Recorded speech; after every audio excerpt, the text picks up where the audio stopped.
뉴스로 전해드렸는데요. 태어난 지 6일 된 아가를 98만 원에 샀고 또 300만 원에 되팔았다는 충격적인 영아 매매 사건 뒤늦게 알려졌습니다. 네, 돈 주고 아기를 넘겨받은 여성은 출생 신고가 쉽지 않자 아기를 다시 베이비박스에 유기하기도 했는데요.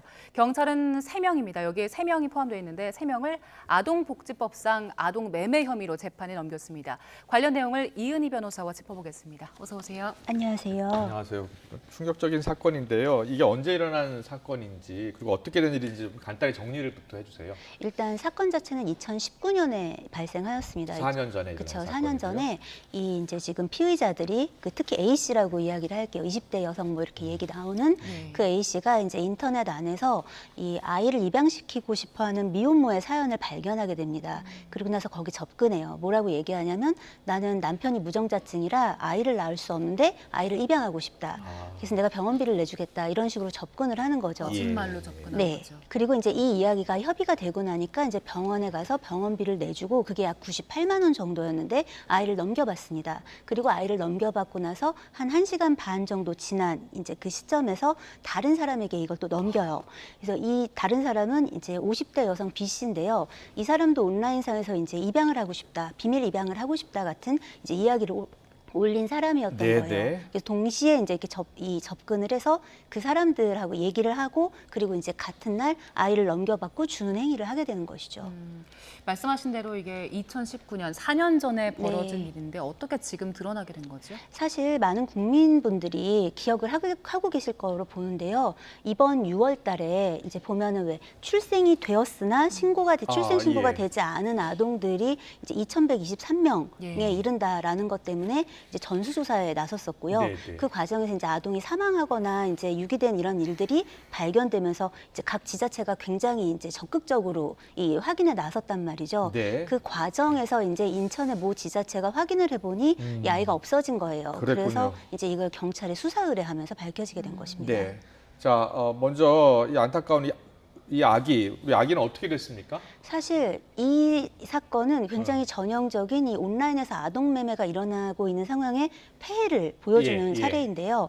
아이가 이렇게 해서 이제 그 98만 원 정도에 처음에 아이를 데려오고 네. 그 A 씨가 이거를 B 씨에게 300만 원 정도를 받고선 넘깁니다. 네. 이제 이렇게 된 상황에서 B 씨는 아이를 출생 신고하려고 보니까 이 서류가 지금 안 되는 거예요. 서류가 미비했군요. 네, 출생 증명원이라는 거를 내야 하는데 사실 이게 그냥 정상적인 출산에서는 아무 문제가 되지 않습니다. 왜냐하면 병원에서 발급을 해주는 아주 쉽게 발급해주고 그냥 아이가 언제 태어났다, 몇 시쯤 태어났다, 몸무게가 어떠하다 뭐 이런 게 적혀 있는 서류예요. 근데 이게 있을 리가 없죠. 그러면 뭐가 있어야 되냐면 이 출생을 지켜본 누군가가 확인서를 써줘야 되는데 그런 사람은 있을 리가 없잖아요. 예. 그러니까 공범이 있어야 되는데 그 공범을 마련하지 못한 거예요. 그렇게 되니까 이 B 씨가 입양을 이제 돈 주고 아이를 데려온 이 B 씨라는 사람이 아이를 베이비박스에 이렇게 버리고 옵니다. 아이고, 사실 예. 그래서 이 아이는 그나마 다행히 다른 이제 그 양부모를 찾아서 입양이 된 상황이라고 합니다. 아, 지금 네. 입양이 네. 됐습니까? 네, 그렇다고 합니다. 예.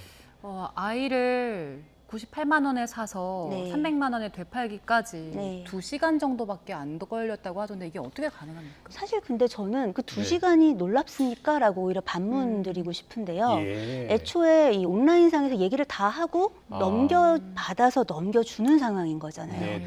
금전을 이미 받았고 금전을 또 이제 가서 지급만 하면 되는 상황이니까 예. 사실 이 상황이 30분 만에 이루어졌다고 한들 뭐가 이상하겠냐라고 되묻고 싶습니다. 그렇군요. 네. 예.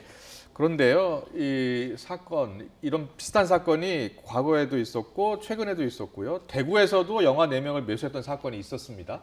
이 사건은 보면 이제 기소된 그 피의자들이 굉장히 여러 명인 것에 비추어 봤을 때 좀 조직적으로 움직인 사건으로 보입니다. 네네. 사건의 내용 자체도 보면은 지금 이제 불임 부부에게 뭐 접근을 해서 한 2쌍 정도에게는 5,500만 원 정도를 받고 이제 아이를 넘겨서 아이가 이제 이렇게 출생 신고가 될 수 있는 것까지를 도와주고 예. 그리고 이제 어떤 미혼모에게는 접근해서 미혼모가 될 수 있는 여성에게 접근해서 정자를 주입해서 출산을 하면 그리고 아이를 넘겨주면 1,000만 원을 주겠다. 했다. 뭐 이제 이런 행위들을 막 한 거예요. 예. 그러다가 이제 이번에 뭐 검거가 돼가지고 어떻게 재판에 넘겨졌는데 네. 이 상황에서 이제 지금 그 피의자들은 혐의 일부는 뭐 인정하고 혐의 일부는 부인하고 이러고 있습니다만 네.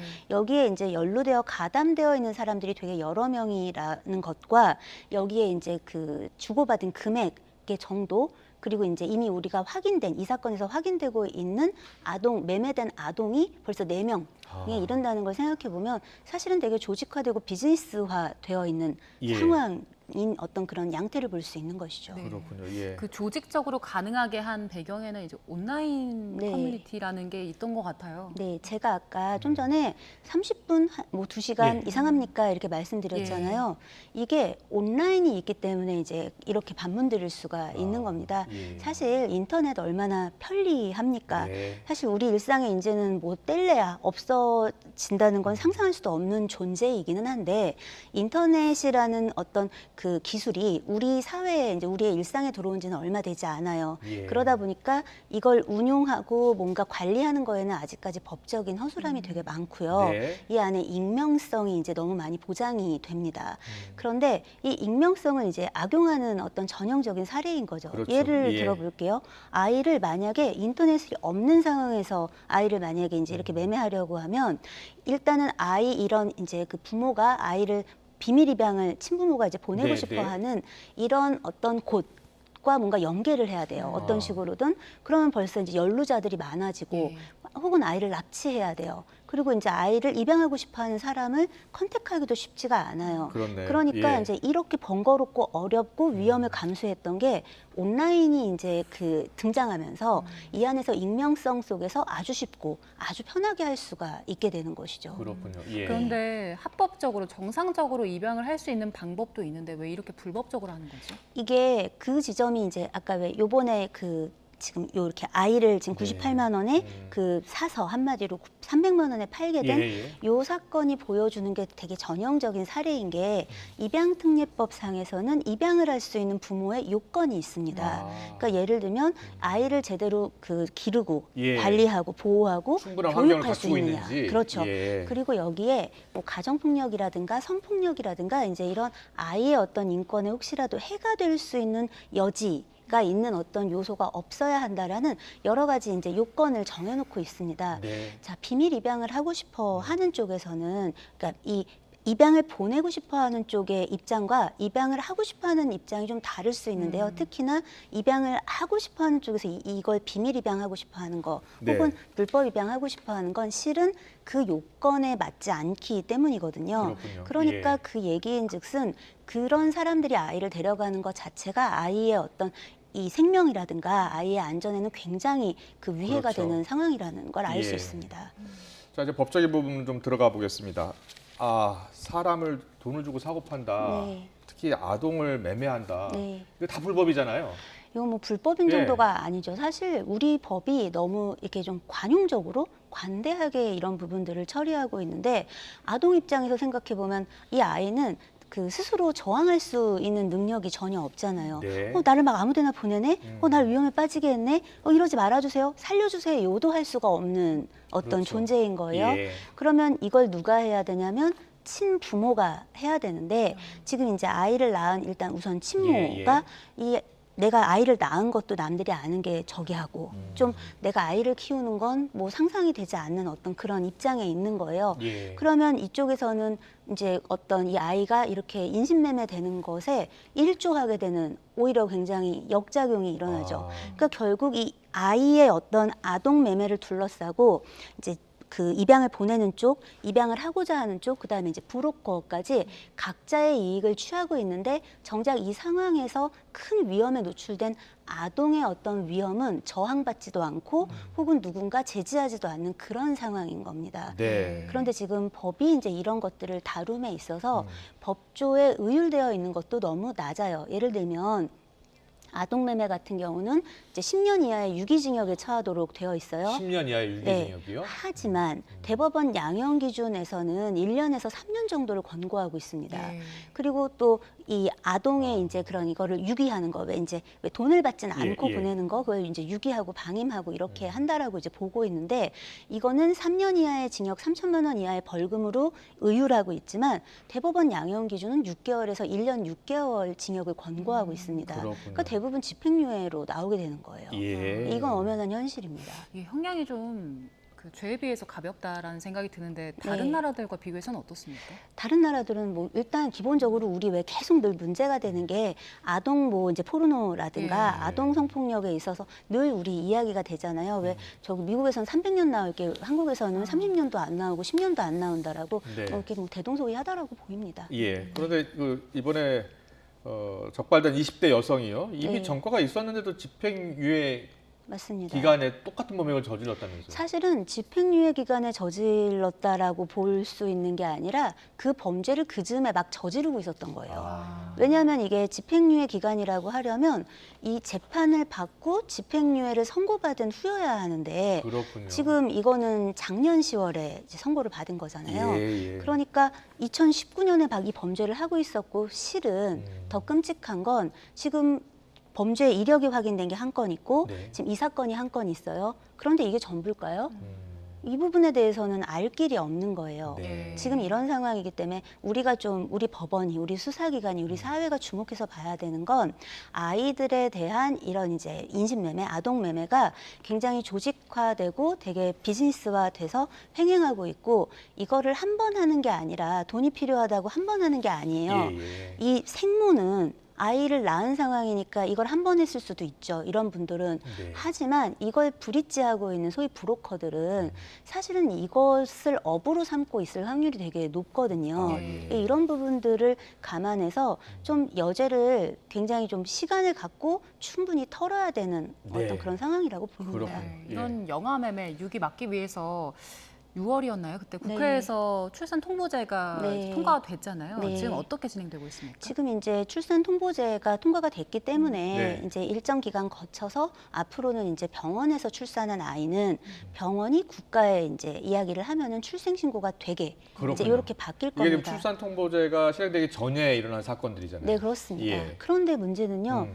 출생 신고를 한들 그거 자체로 이게 미연에 방지가 될까요? 아. 일단 우선 출생 신고 됐는데 일단은 못 키우겠어라고 생각하는 사람이 일단 있을 수 있고요. 예, 예. 하지만 이거보다 더 큰 문제는 아이를 키우기 어려운 사람들은 애초에 아이를 낳으러 병원에 오기도 어려운 사람들일 수 있습니다.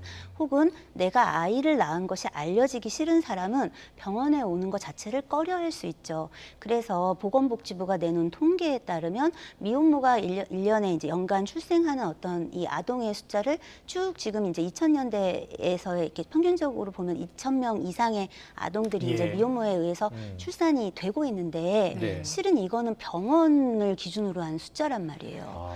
그러니까 이 병원 밖에서 출산을 한 아이들의 예, 예. 숫자가 2배인지 3배인지 이거는 확인도 되지 않는 그러네요. 상황이라 예. 익명 출산과 관련된 병원에서 보호 낳지 않은 출산제. 아이들도 있다는 거잖아요. 그럼요. 예. 그래서 우리가 간간히 접하는 뉴스가 뭐 예를 들어 복도에서 출산하고 뭐 예, 화장실에서 예. 출산하고 그래서 유기하고 아이를 죽이게 되는 그런 일들이 있는데요. 이제 이럴 때 우리가 보아줘야 하는 건 뭐 이 아이를 양육하는 의무를 포기하거나 방기하는 부모들이 있을 수 있으니까 뭐 보호 출산제 하면 안 된다라는 의견들도 있고 네. 뭐 각각의 어떤 이 입장들에는 다 이유는 있다고 생각합니다. 예, 예. 다만 아이들의 안전과 관련해서 적어도 이 아이를 낳는 사람이 좀 안전하게 아이를 낳을 수 있고 네. 내가 이 아이를 낳는 게 나의 인생에 큰 영향을 미치지 않을 수 있어라는 생각을 가져야 적어도 이 아이를 안전하게 출산할 수 있는 공간으로 올 거고 그래야 네. 이 아이가 국가가 보호할 수 있는 어떤 영역화로 들어오는 거잖아요. 확률적으로 봤을 때